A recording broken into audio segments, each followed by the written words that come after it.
Stereotyping is the attribution of certain characteristics to some category of person, event, institution, or thing. It's not uncommon for us to simply accept and partake in this categorization of others. However, stereotypes often have negative connotations which can distort reality. Disentangling the intricate web of social representation is what helps us to construct a more accurate vision of historical chronologies. This is the British History, Entertainment and Learning podcast, The Truth Behind the Stereotype. I'm your host, Lily Morrow, and on this podcast, we use stereotypes as a window into the past. So let's transport ourselves back in time.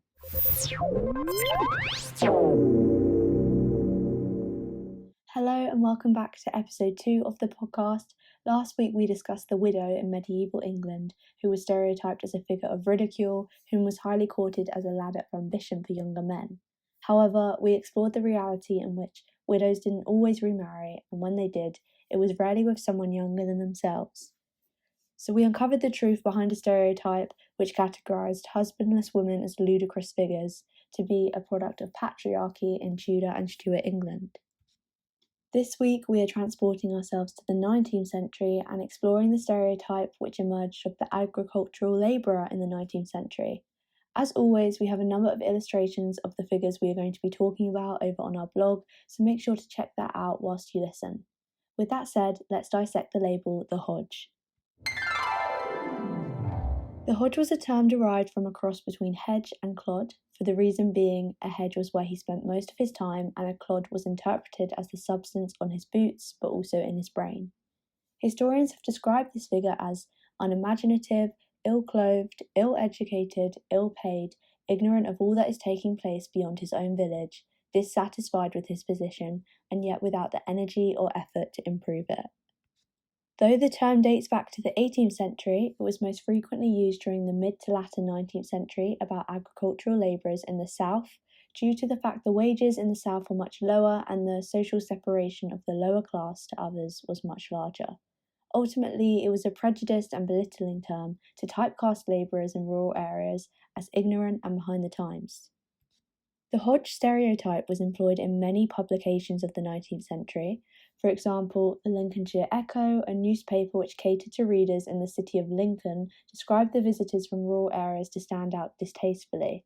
In its publication from 1894, it reads, "There is no mistaking our visitors from the country districts. Their attire is a distinct form that of the artisan population, as if they still donned the old smock frocks." It then proceeds to poke fun at their attire and feed into the idea that rural inhabitants were stuck in the past in almost every sense. Similarly, the derogatory term was in frequent usage in literature. Richard Jefferies was an influential writer on the countryside during the 1880s and has been argued to have been the most responsible for the diffusion of the term Hodge and its associated meanings. So in his book The Hills and the Vale, he contrasted employees of the Great Western Railway in Swindon to labourers in rural Wiltshire. Whilst he described the workers in Swindon as intelligent, well-travelled and well-read, he drew a vision of labourers of which they seemed disinterested in both literature and any form of social activity. The Hodge was often deemed to be emotionally stunted and lacking of ambition because of their occupation and the level of hard work that it required. In 1884, novelist and poet Thomas Hardy described the agricultural labour to be so bowed by hard work and years that, approaching from behind, you can scarcely see his head. So now we know a little bit about who and what was associated with the Hodge. A deeper interrogation of the stereotype and its context could tell us a lot more about rural society in the period during which it was most commonly employed. So let's put the term into context and uncover the reality of whom it represented. So the 19th century was one which was characterised by change. The expansion of urbanisation and industrialisation resulted in the development of new kinds of work and ways of working. New jobs created new employment opportunities, which meant there was immense population movement, with people leaving traditional occupations on the land to forge a new life for themselves in the cities. So in 1831, the rural population initially stood at 8 million and the urban population only 5.9 million. However, by 1881, the rural population was 8.3 million and the urban population had become a staggering 17.6 million. So, this just gives you an idea on the immense population movement. As farm workers migrated to the cities to seek new opportunities of employment, the number of agricultural labourers declined and urban labourers obviously increased. Employment opportunities and its generation of migration is evident in people's real life experiences. So, an example would be John Purser, who left his Cotswolds village to work on the railway, and he said if there had been any prospect of better things, he would have stayed in the countryside. So the fact that the skills that one attained as an agricultural labourer could be easily transferred into the urban world of work made migration to urban areas a practical option for people. Another example is Mark Thurston, who had no hesitation in packing his bags and moving to London after he was dismissed from his work as an agricultural labourer. He found work immediately driving a horse and a cart for a contractor's yard in Brixton. You're probably wondering why I'm talking so much about population movement, but rural depopulation is an important factor in the increasing usage of the term Hodge, as its impact began to be felt, particularly from the 1870s. It began to spark a concern in members of society that led to agricultural labourers being viewed in such a negative light. To make this simpler, we are going to break this up into 3 areas of concern. Firstly, there was concern that those who migrated to the towns were both physically and intellectually superior than those who stayed in the countryside. This perception of agricultural labourers as inferior to urban folk can be seen in the 1881 census report, which actually stated that industrial centres attract from the rural districts those who are comparatively strong in mind and body. So this statement suggests that those who chose not to migrate to urban areas were somewhat weaker than those who did. Secondly, there was concern over the fact the labouring population in the villages were lacking a sense of community which they once had. So Richard Jefferies, the writer who we mentioned earlier, wrote in his book Hodge and His Masters that the former general goodwill and acquaintanceship that existed between agricultural labourers and the class above them didn't exist by 1880. So in other words, villages used to contain a class above labourers which was made up of members of society such as the blacksmith, the carpenter, the shoemaker, etc. However, rural depopulation meant that as many of these figures fled to the cities, the villages lost this sense of community, which resulted from it being made up of figures with varied occupations. This is in no means to say that all villages were completely deserted except for those who remained in traditional occupations as labourers of the land. However, it is to say that migration was certainly felt in rural areas. Historians such as Mark Freeman have commented on the declining involvement of village elites in the social life of their communities, whereby the absence of community figures and classes above labourers led to the decline of fairs and other pagan indulgences which socialised the village. So this had a real impact. By the latter half of the 19th century, it had become common for labourers to seek work in an impermanent environment in a manner in which they came and went. So from the 1860s, hopper houses were being used by farmers to house workers temporarily in the short duration which they worked on their land. In Hereford, farmers hired workers from Black Country and Welsh towns for hop picking in September, paying by the piece and providing free lodging in hutments and farm buildings. And similarly in Lincolnshire, women from London and Sheffield were drafted in for fruit picking and pea picking for 6 weeks in the summer. Agricultural gangs were also used by farmers, in which farmers would contract a gang master to carry out labour which demanded a large number of people. Gangmasters would employ groups of around 20 people to perform tasks at a daily rate. While this manner of work was deemed practical and cheap, it resulted in the erosion of local participants, which brought the community together, and it generated concern over labourers' abilities to socially interact. Finally, there was concern over the dullness of rural life in comparison to life in the cities. Whilst industrial employment offered higher wages than agricultural labour, social attractions in the towns were just as attractive as the employment opportunities to those in rural areas.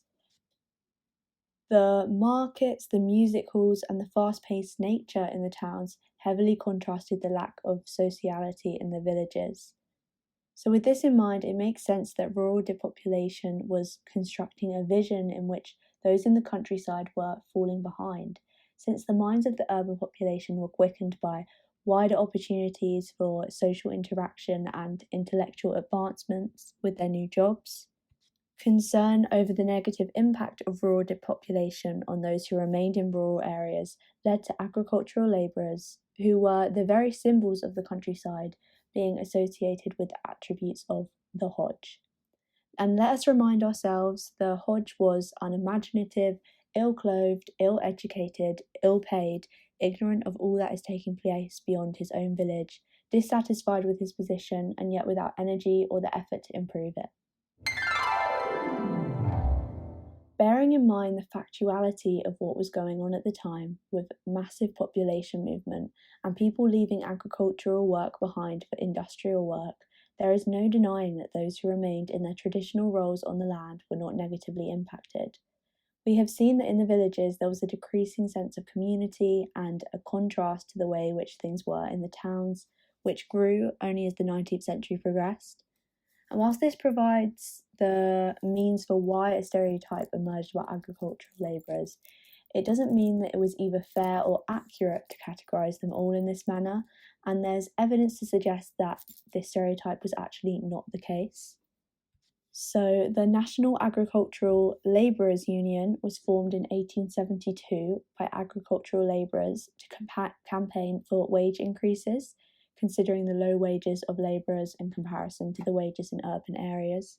Although its achievements have been described by historians as uneven and faltering, its promotion of strikes and demonstrations, let alone just its formation, seems to suggest that agricultural workers were not as voiceless or accepting of their fate as the Hodge stereotype makes them out to be. After all, the Hodge was an undoubtedly demeaning term which failed to acknowledge the hard and tiring work done by agricultural labourers. Many elements of farm labour was highly skilled, in which one carried a great deal of responsibility and had to have years of training in order to fulfil these roles. The lack of appreciation for labourers from those in the towns and cities was identified by Sir Henry Rider Haggard, who was an anti-urban English writer in the 19th century. In his book A Farmer's Year, he said, "They may be a little sharper in the towns, but after all, it is not mere sharpness that has made Great Britain what she is." In other words, the level of skill which one needed to plough the fields, work and manage the animals, and carry all this out in unpredictable weather often went unrecognised, and obviously this stereotype is an example of this. I'd also like to add that if you were interested in learning a bit more about these living and working conditions, it's worth visiting the Rural Life Living Museum in Surrey, which offers a variety of collections.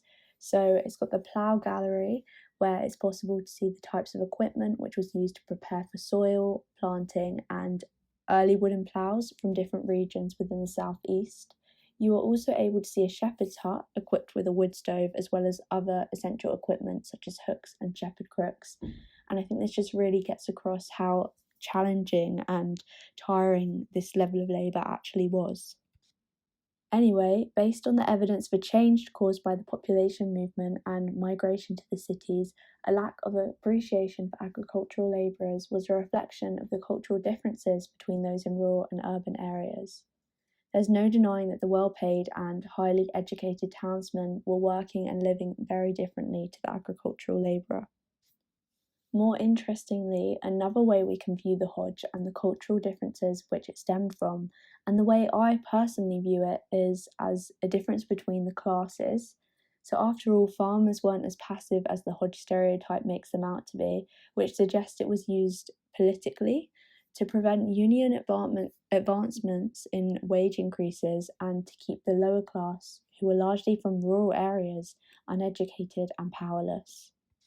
The increasing numbers of labourers abandoning the land for a better paid and unconfined lifestyle in the cities is a clear reflection of the lower class becoming ambitious and seeking higher wages. If anything, this shows the weakening of authority and class differences during the 19th century, as the lower class were clearly becoming more affluent. The Hodge and its usage by those from urban areas shows that the higher classes felt threatened by those below them who were striving for better education and better paid jobs.